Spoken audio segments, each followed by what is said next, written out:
నారాయణ నారాయణ. దేవేంద్ర, అసురశక్తి మరలా జాగృతమైనది. తమరు చూస్తున్నారు కదా. సదా ఇటులనే ఎందుకు అగును? ఎందుకు ఇటులే అగుచున్నది మాకు మాటి మాటికి? ఎందుకు ఎందుకు ఎందుకు? దేవేంద్ర, ఇందుకు హతాశులవ్వవలసిన ఆవశ్యకత ఏమున్నది? ఇది ప్రకృతి నియమము. ఇది ఎటువంటి ప్రకృతి నియమం దేవర్షి? మాటి మాటికి మా పైన అసురుల ఆక్రమణ జరుగును. మాటి మాటికి మా నుండి స్వర్గం హరించబడుతుంది. ఇక ఈ సంఘర్షణ చేచు మేము దుర్దశకి చేరినంత అప్పుడు త్రిమూర్తులలో ఎవరో ఒకరు మా సహాయం కొరకు వచ్చేదరు.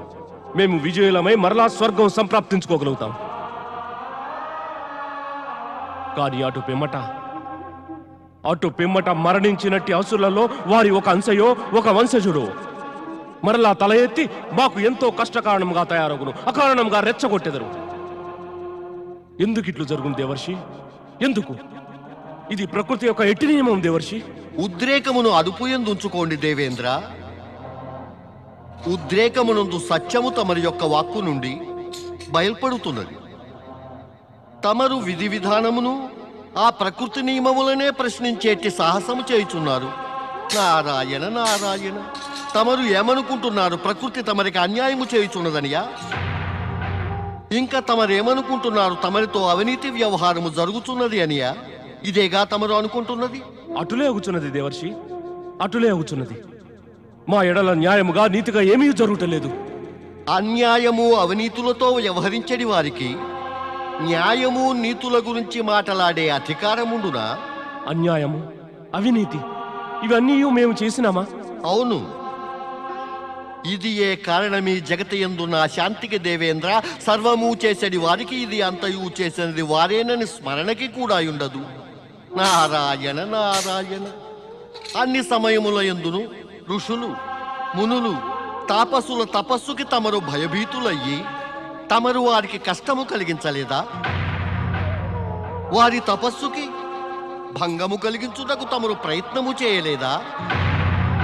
తమరి స్వర్గము దాని సింహాసనము తమ నుండి హరించబడరాదని అందుకని తమరు స్వర్గములోని సుందర అప్సరసల యొక్క సహకారముతో కుట్ర చేయలేదా? ఇక ఇది అంతయు చేయువారు న్యాయం నీతి పలుకులు పలుకుట, ప్రకృతి నియమములనే త్రోసిపుచుట. ఇటు వారి పలుకులు వినేటటువంటి వారి మనసులోనికి చేరగలవా? చేరవు దేవేంద్ర, ఎప్పటికీ చేరవు. ఈ సత్యం తమరు గ్రహించండి. ఈ జగతిలో ఎవరూ ఎవరికీ అకారణంగా కష్టం కలుగజేయరు. దేవర్షి, అయితే ఇదే క్రమం సదా మాకు వర్తించునా? మేము సదా ఇదే విధముగా ఈ అసురులచే బాధింపబడవలెనా? వరుణదేవ, తమరి యొక్క ప్రశ్న ఎంత చిన్నదో దాని సమాధానమంత చిన్నది కాదు. మరైనా నేను తమరందరికీ ఈ జగతిలోని గొప్ప సత్యము చెప్పేదను. జగతి యందు సత్వగుణము తన సామర్థ్యమును చూపిన తమో గుణము తన అస్తిత్వమును ప్రకటించ వెనుకంజ వేయదు. ఈ సత్యమునే ఇంకొక విధముగా చెప్పేదని. జగతిలోని సాత్వికతను సంతులనములో ఉంచుటకు ప్రకృతి నియమానుసారముగా తామసికత్వము ఆవశ్యకమే. దేవర్షి, తమరి ఈ గూఢ భాషణము మాకు అర్థమవటలేదు. అవును దేవర్షి, కృప చూపి సాత్వికత తామసికత్వముల రహస్యము స్పష్టీకరించండి. నారాయణ నారాయణ. స్పష్టమేమిటి? నేను దీన్ని సరళమే చేసేదను. మనము మన శరీరము పైన ధరించడి వస్త్రములను శుభ్రముగా ఉంచుటకు ఉతుకుట ఎందుకు ఆవశ్యకమగును? ఎందుకనగా మట్టి మలినము వాయువుల కారణంగా వస్త్రముల అశుభ్రమగును. కానీ వస్త్రముల శుభ్రత ఎంత సమయం వరకు ఉండును? 1 లేక 2 దినములు. వేడిమి, మట్టి, ప్రదూషిత వాతావరణము కారణమున వస్త్రములు మరలా శుభ్రమైపోవును. వాటిని జలమునందు ఉతికి మరలా శుభ్రం చేయవచ్చును. 1-2 దినముల పిమ్మట అవి మరలా శుభ్రమైపోవును. ఇక ఇదే క్రమము జరుగుచునే ఉండును. శుభ్రపరిచే కృత్యమును ఆపిన ఎడల మలినము అశుభ్రత శరీరము వస్త్రముల పైన అధికారము చేపట్టును. రోగము బాధలు కూడా ఉత్పన్నమగును. వాటి నుండి ముక్తి పొందుటకు శుభ్రత అనే మహాప్రయాణమును ఆరంభించవలెను. మలినము అశుభ్రతల విస్తారము స్వాభావికము. వాటి నుండి ముక్తిని పొందే ప్రవృత్తి స్వాభావికమే. ఇంత జరిగిన పిమ్మట కూడా సత్యమేమంటే, ఇంకా మలినము అధికమైనచో జలమును పీల్చివేయును, జలము అధికమైనచో మలినమును తుడిచివేయును. తామసికత్వము మలినము వలనే సదా ముందుకు వచ్చు ప్రయత్నము చేయును. సాత్వికత జలము వలనే దానిని సదా వెనుకకి పంపే ప్రయత్నము చేయును. అంటే చెడు రూపములో అసురులు సచేతనులై ఉంటారు. ఇక మంచి అనురూపమున దేవతలు అసురుల కంటే అధికంగా సచేతనులైతే విజయము దేవతలదే అగును.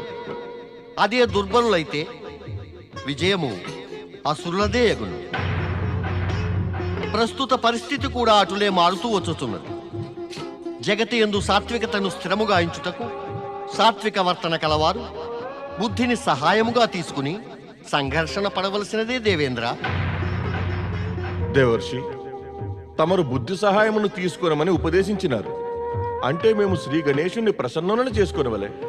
తమరిప్పుడు సత్యానికి సమీపముగా వచ్చినారు పవనదేవ. ఈ మారు శుక్రాచార్యుని లక్ష్యము శ్రీ గణేశుడు. అంటే తామసికత్వము బుద్ధితో తలపడనుంది, దెబ్బ తిననుంది. శ్రీ గణేశుడు శుక్రాచార్యుణ్ణి ఈ దుర్మార్గ అసురుల బుద్ధిని సరిచేయనున్నారు.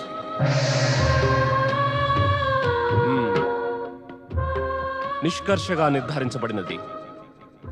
శ్రీ గణేష్ని ఆరాధన చేసి ఆయనను ప్రసన్నం చేసుకుంటేనే మనకు శుభం కలుగును.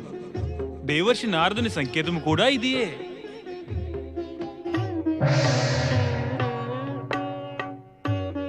దేవి లక్ష్మి, మహాలక్ష్మి,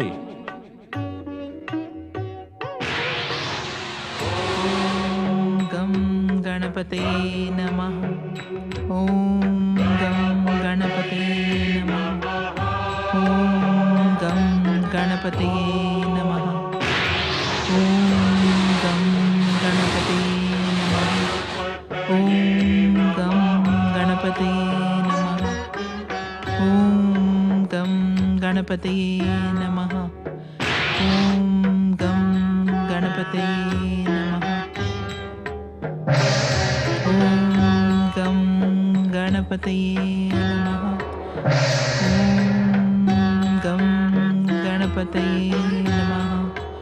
కనులు తెరువు, కనులు తెరువు దేవి లక్ష్మి.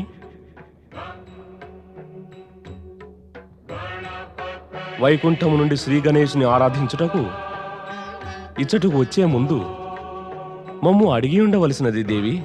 శ్రీ గణేష్ని ఆరాధనకై తమరే అనుజ్ఞ ఇచ్చినారుగా ప్రభు.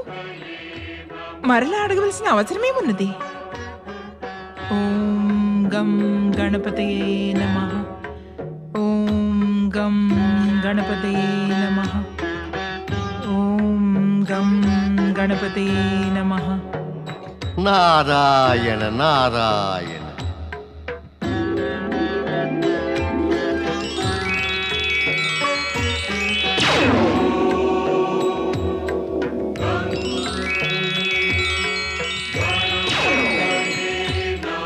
ఓం గం గణపతయే నమః. నేనిప్పుడు తమరిని కాదు, శ్రీ గణేశుని చూడగోరుతున్నాను ప్రభు. దేవి, పార్వతీపుత్రుడు శ్రీ గణేశుడు మనకు కూడా పుత్ర సమానుడే. నీవు అతనిని పుత్రుని రూపమున పొంద ఆకాంక్షించినావు. నీ ఆకాంక్ష యొక్క ప్రతిధ్వని అతనికి చేరినది దేవి. అతను నీ ఇచ్చని అవశ్యం నెరవేరుస్తాడు. నడు.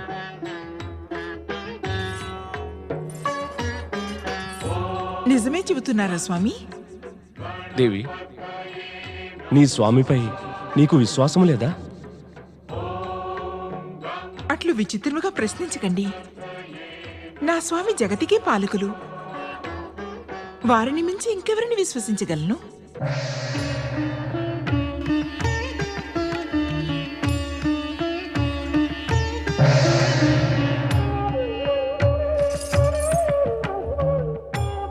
ప్రణామం మాత. ప్రణామం పితాశ్రీ.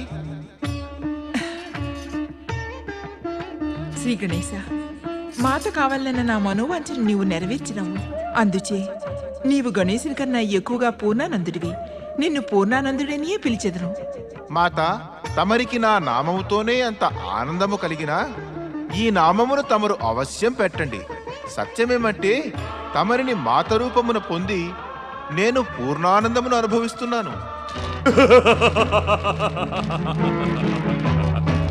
దైత్య గురు శుక్రాచార్య, తమరి తపస్సు, కృప, ఆవాహనల పరిణామ స్వరూపముగా నాకీ శస్త్ర సుసజ్జిత అసురసేన సంప్రాప్తించినది. మహాబలి అసురరాజు దమనాసురునికి మహాబలి అసురరాజు దమనాసురునికి ఇవన్నీ దైత్య గురువు శుక్రాచార్యుని కృపతోనే వచ్చినవి. అందుచే నాకు కాదు, మనమంతా దైత్య గురువుకి జయం పలుకవలే. అనండి, దైత్య గురువు శుక్రాచార్యునికి, దైత్య గురువు శుక్రాచార్యునికి, దైత్య గురువు శుక్రాచార్యునికి. ఇప్పుడు చెప్పండి దైత్య గురువు, ఎక్కడ మన పరమశత్రువు గణేశుడు? ఎక్కడ నా పితరుని హతమార్చిన వాడు? దానితో పాటుగా దైత్య గురువు అతనిపై ప్రతీకారము తీర్చుకుంటూ నేను ఎసటికి పోవాలే? గణేశలోకము. గణేశలోకం ఎక్కడుంది? గణేశలోకం దైత్య గురు? స్వర్గలోకము, వైకుంఠము, బ్రహ్మలోకములు దాటినంత అంతరిక్షమున రెండవ వైపున ఆకాశగంగకు ఆ వైపున గణేశలోకమున్నది. మేము మా మంత్రశక్తితో నిన్నతటికి పంపదము. నీవు గజముఖధారి గణేశును చూస్తూనే అతనిపై మారణ ప్రహారము చేయి. స్థూలకాయుడు లంబోదర గణేశుడు తత్తరపడి నిన్ను ఎదుర్కొనలేకపోతాడు. అంత నీవు ప్రథమ యత్నములోనే సఫలుడవయ్యదవు.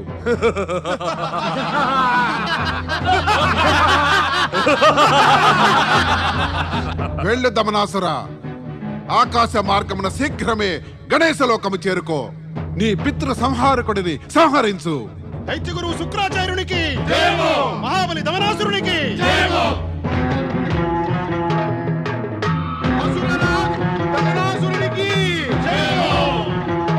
వీర అసురులారా, గణేశలోకం ప్రవేశించండి. ముందుకు పదండి గణేశలోకానికి.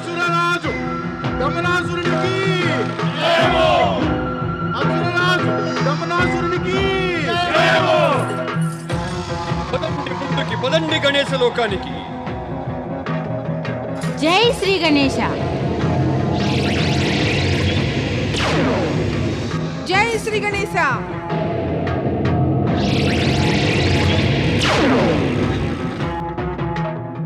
పదండి ముందుకి, పదండి గణేశలోకానికి.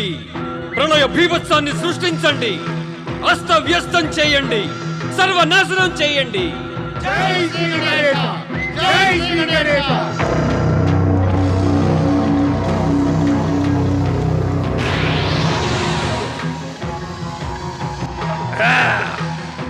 జై గణేశ.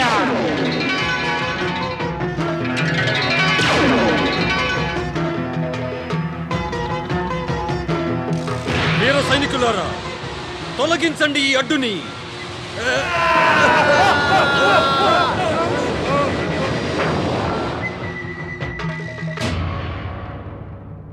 ఓరి మాయావి గణేశ,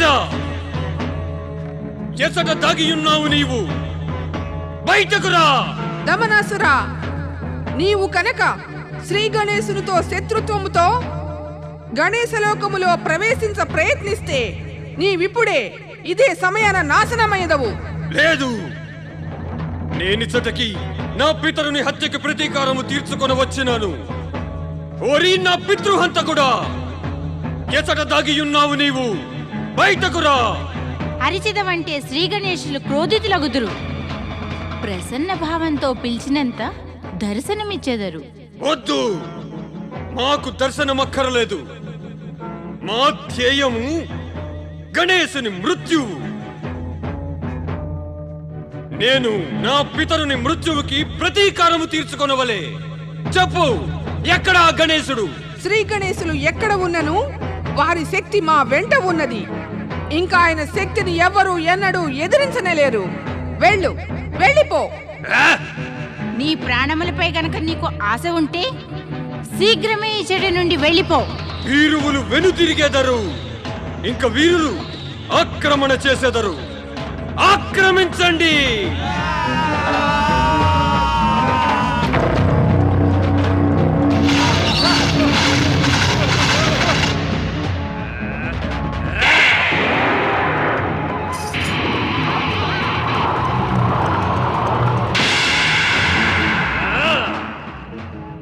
దైత్యగురు.